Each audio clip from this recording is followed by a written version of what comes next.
Hello and welcome to our channel. My name is Caitlin, and in this video I will be going over beginner tips for decorating with royal icing. This is a lengthy video, so I have divided it into sections for your convenience. Royal icing is used to decorate sugar cookies. It dries hard and allows you to create any design. If you have experienced any issues when making or decorating with royal icing, let us know in the comments below. In this video, I will go over 3 different icing consistencies and when to use them, and how to outline and flood sugar cookies. Each of these steps are important in the overall outcome of the icing. If you want to learn more about us, be sure to watch until the end of the video. Let's get started.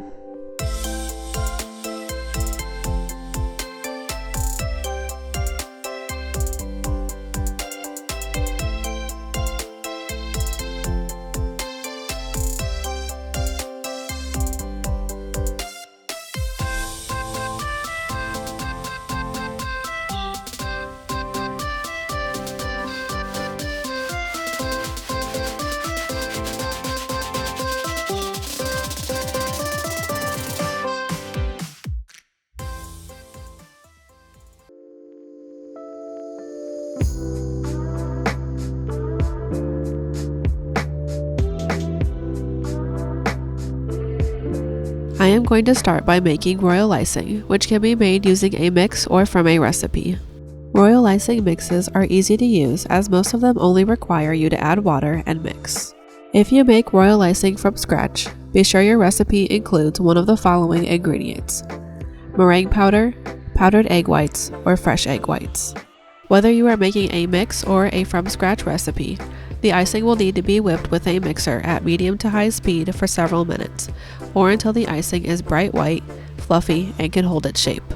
As you can see here, the icing stands up on its own and the peak does not fall. Be sure to cover your icing with a damp towel to prevent the top layer of icing from drying out. Flavorings and colorings can be added to your icing once it is mixed. If you would like to learn more about what types of flavors and colors can be used with royal icing, let us know in the comments section below.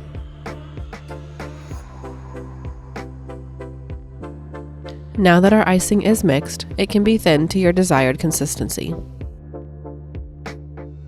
I am going to start with stiff consistency royal icing, which is also referred to as stiff peak icing because when you pull the icing away, it will form a peak that stands up on its own.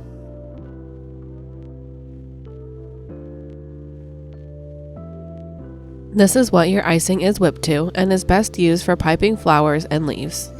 You can do this by piping on a transfer sheet or directly on your cookie. Next, I will show you medium consistency royal icing or soft peak icing. When you pull the icing away, the peak should fall over but hold its shape. This icing is best used for outlining your cookies, piping small details, adding dimension, and piping letters. The last consistency I will show you in this video is flood icing. This icing is used for filling in your cookie.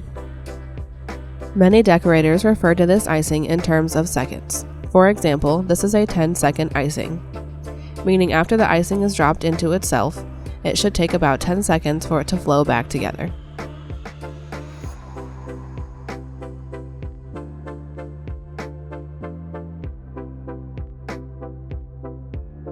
This consistency can also be used to outline your cookie, and I will share some tips with you on this topic later in the video.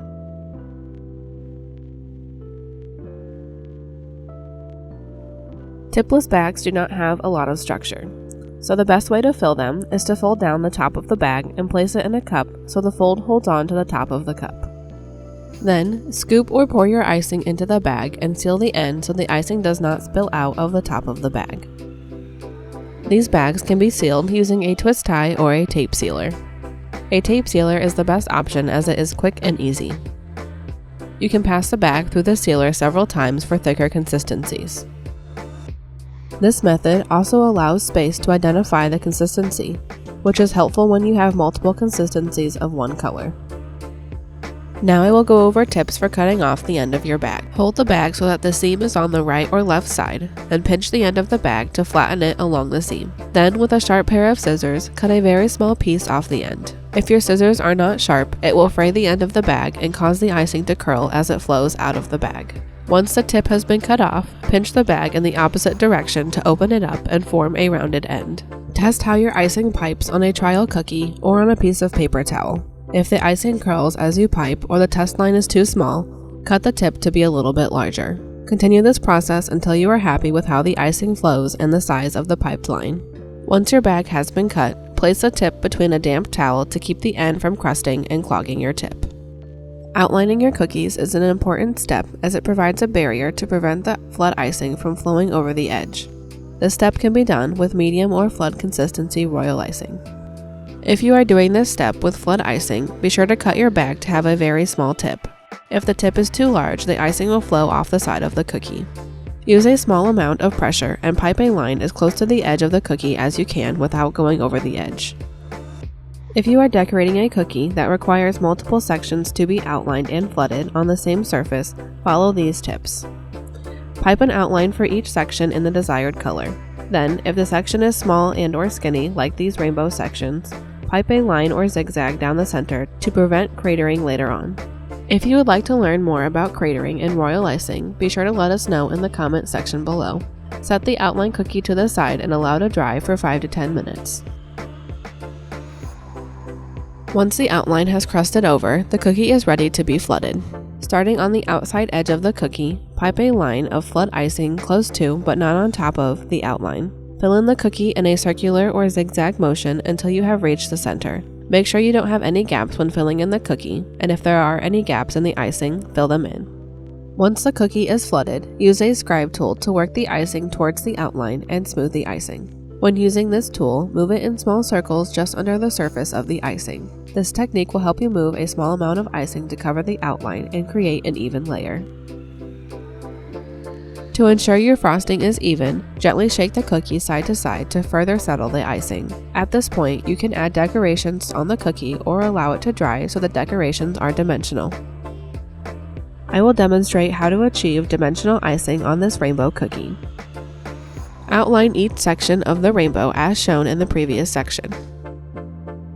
Once the outline is dry, flood every other section with the corresponding color. Allow these sections to form a crust before filling in the remaining sections.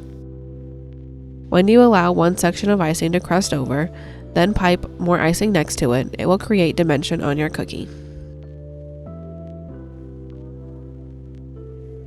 Once your cookies have been flooded, there are several options for allowing them to dry. Let us know in the comments if you would like to see a video about this. Thank you for watching, and if you enjoyed this video, consider subscribing and turning on the notifications.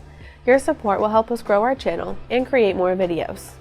If you found this video helpful or have more tips to share, let us know in the comments below.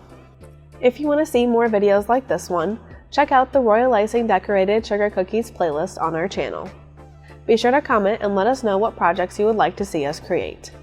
Follow us on Facebook and Instagram to stay updated on our newest products and check out our stories for upcoming projects. Our social media links can be found in the description box below. We love to see how you use products from our store, so be sure to tag us and share your opinions with us. Thank you again for watching, and I will see you in the next video.